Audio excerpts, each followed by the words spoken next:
Hello there, sweetheart.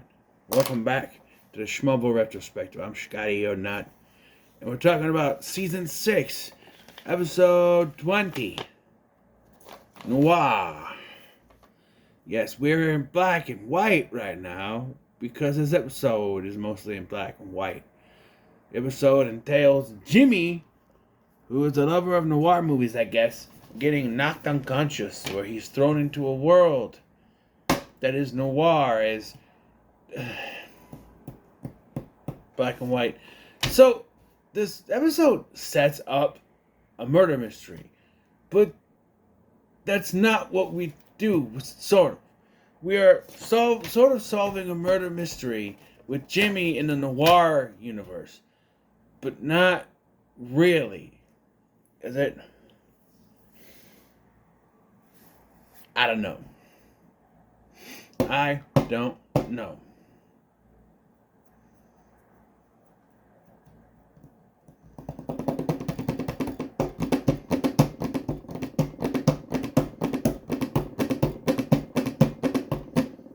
I don't know.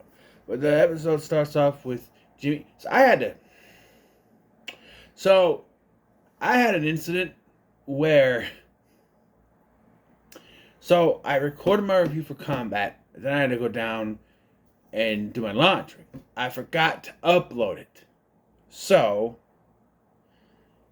I had to do that again. I had to upload that one and the last episode, Nemesis. It was Genesis, but anyway. I watched an episode of Talkville, and so I turned the Blu-ray player back on. This thing is finicky as hell, and I have to be connected to the internet, or things gonna pop up, and I can dismiss it, but it'll keep popping up till I connect it to the internet. And it won't let me do anything else. I can go out of it, and it'll pop back up again. So, yeah. So I had to restart the beginning. So we start with Clark and Jimmy at Daily Planet watching an old movie, The Big Sleep, starring one and only Humphrey Bogart, sweetheart. Yeah. And they hear a gunshot that's not in the movie. And I like their line is like, that wasn't from the movie. Well, no, it's a talking scene. Why would there be a random gunshot? No. They run to the elevator to find one Lana Lang. Luther, whatever. Incapacitado. Bleeding in said elevator. Credits. Well, Clark tries to push his way through, but he's not allowed to. Lois somehow is able to get through there, and she steals what appears to be a cigarette case. Lana does not smoke, as they throw out later. You know, she faked it with the Kenny Johnson's episode back in season 5. But yeah, so yeah, and then we kind of just forget about the murder mystery. We know that Lionel, who has a nice new haircut, his hair's a little bit shorter than it was. Maybe getting to the hospital made him think, well, I need a haircut. I don't know, it's a little bit shorter. And he's snooping around, and Lois has the cigarette case, or cigarette case, I don't know. But Jimmy had snapped a picture of whoever it was running away. And that guy comes behind and pops him on the head, and makes him go nighty-night, where he wakes up in a black and white noir world, where everything is very smoky. Obviously, I know that was the way the world was back in the 1940s, and they were smoking. And they've gotten rid of all that smoking, and because it's bad for you. But, like, smoking in movies and TV shows is realistic. You know how many people out there smoke? To have a TV show or movie where not one person is smoking is not realistic in the slightest. Peter Kalamis was in this episode. Was he the guy? That is a Rolf? That is the original voice of Goku in the ocean dub of Dragon Ball Z, the original. Yeah. Anyway, um, so yeah, and then everyone talks like they're in a film noir. Hey, Dames is trouble. Dames is trouble. You wouldn't be able to say it now. Dames is trouble. There was another thing. What was the episode? Which one was it? Where a woman said, was it Lana? Said that? Someone said, I need... Oh, it was the woman whose husband was missing. She goes, I can't live without my husband. I need him. And I'm like, there's no way they'd have a woman be that vulnerable in 2025. There's no way you get a woman saying that in a TV show or movie now. There's no way. They wouldn't let a woman be vulnerable. They have to be strong female leads. Can't be vulnerable. Hell no. Can't be damsels in distress. Gotta be strong female characters. Can't. Nope.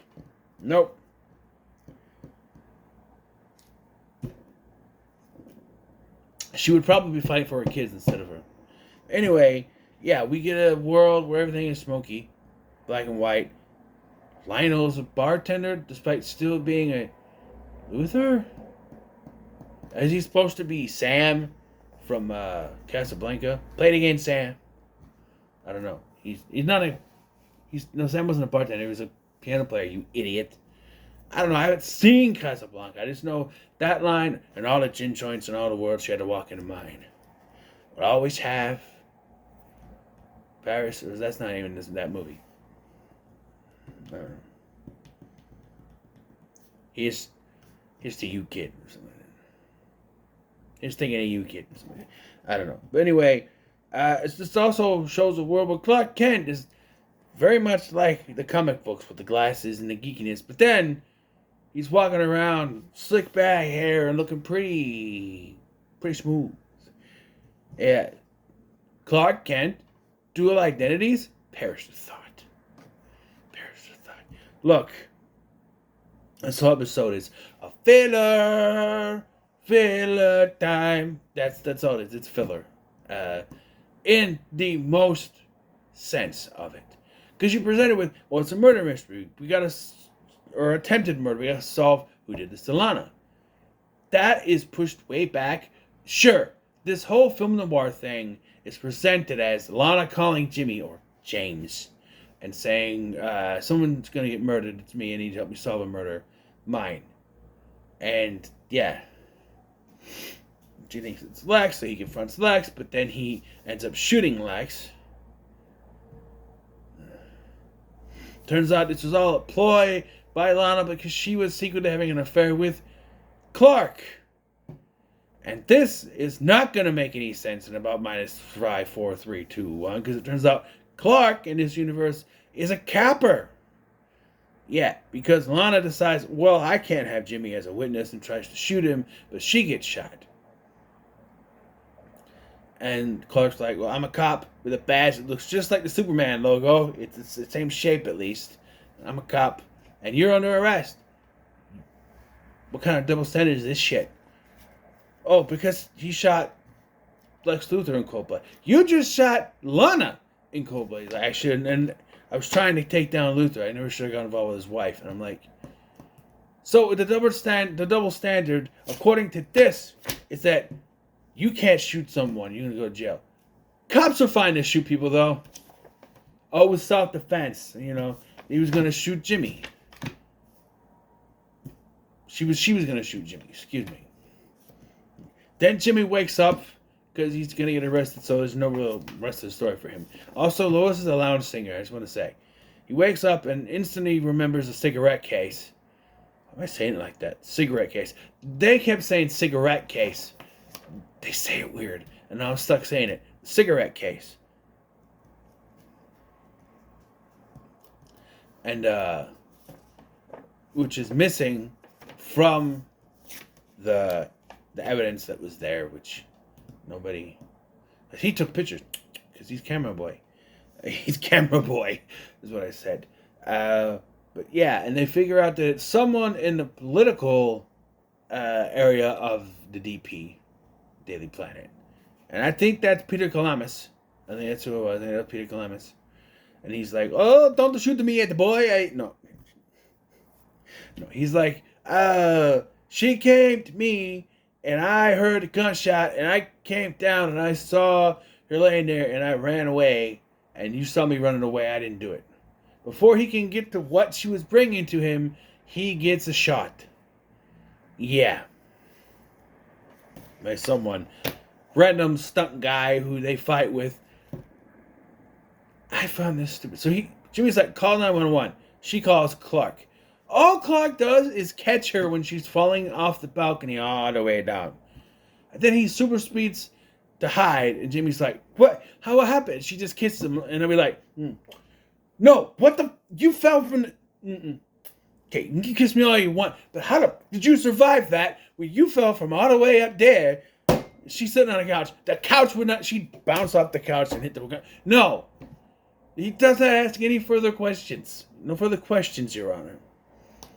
Also, according to a later scene, they didn't catch the killer?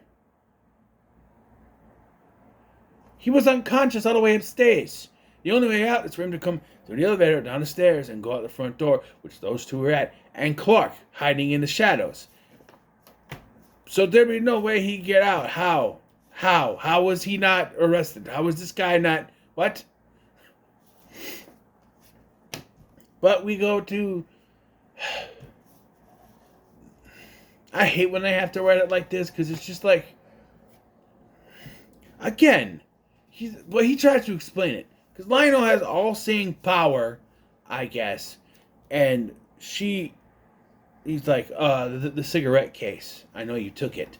I saw you do it. And I'm like, no, you did not. You were not even looking at her when it happened. But okay, your superpowers. He's an emissary of Jor-El. He's got super foreseeing powers. And he's like, inside is a USB drive. And he's like, did you look at it? So she's like, it's empty. So he puts it in. It's not empty. And it shows that Lex is working out Project Ares with a Senator Burke. Who the hell is Senator Burke? Martha's the senator. Do states have more than one senator? I don't know politics. Do states have more than one senator? Or is he not the Kansas senator? Is there...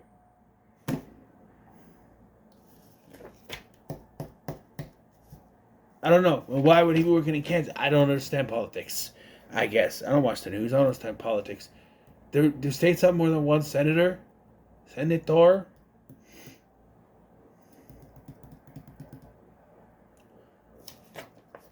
I don't know. I don't know. She's not a congressman. No, she's a senator. Why? I don't know. But this is setting up something, I'm sure. Project Ares. No. Nothing has to do with Wes. Black and white. I forgot black and white. Yeah. And then, so Lana told Chloe goes to visit Lana in the hopsicle.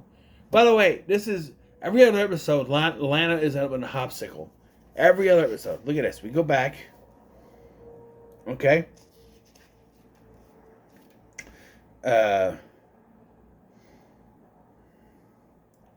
Combat. She had her miscarriage. She was in a hopsicle.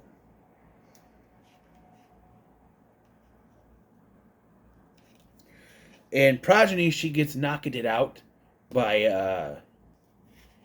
the dude that Chloe's mom, right? And Nemesis, she was fine. But then this one, that's 3 episodes. In the last 4 episodes, that she's ended up in the hopsicle for some reason. The writers just want Lana to get beaten up, I guess. Lana. But yeah. And she confides in Chloe that Lionel threatened Clark, and that's why she did not get married. But you can't tell Clark. You can't tell Clark. Do not tell him. Do not tell him. You can't tell Clark. And she's like, well, no, you cannot tell Clark. But Clark figures it out. Figures out she's hiding something, and comes to the realization that Lionel, if Lex didn't have anything to do, then it has to be Lionel.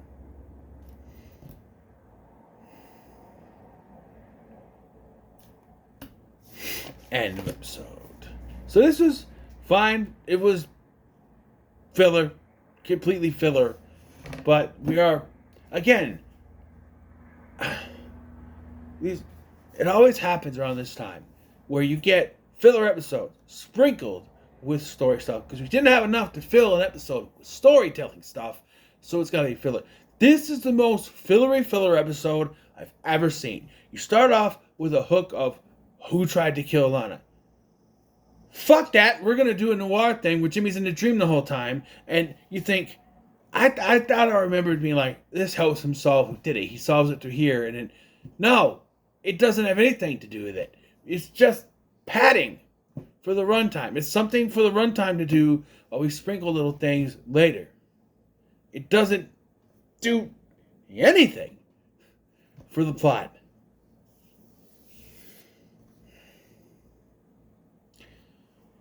I'll give it a 2. I'll give it 2 logos out of 5. It's fine. Excuse me. It's fine. But, yeah, so what are your thoughts on this episode? We got 2 left. And I'm going to crank them out until I get them 2 left. Then I got to figure out what I'm going to do. I try to do other things, something I want to do for August, but I don't know. I could, because it's June, it's officially summer to me. I could start the sequel-a-thon. I have to look at my sequels in there and figure out. We'll see. We'll see how it goes. I think I could just do that, actually.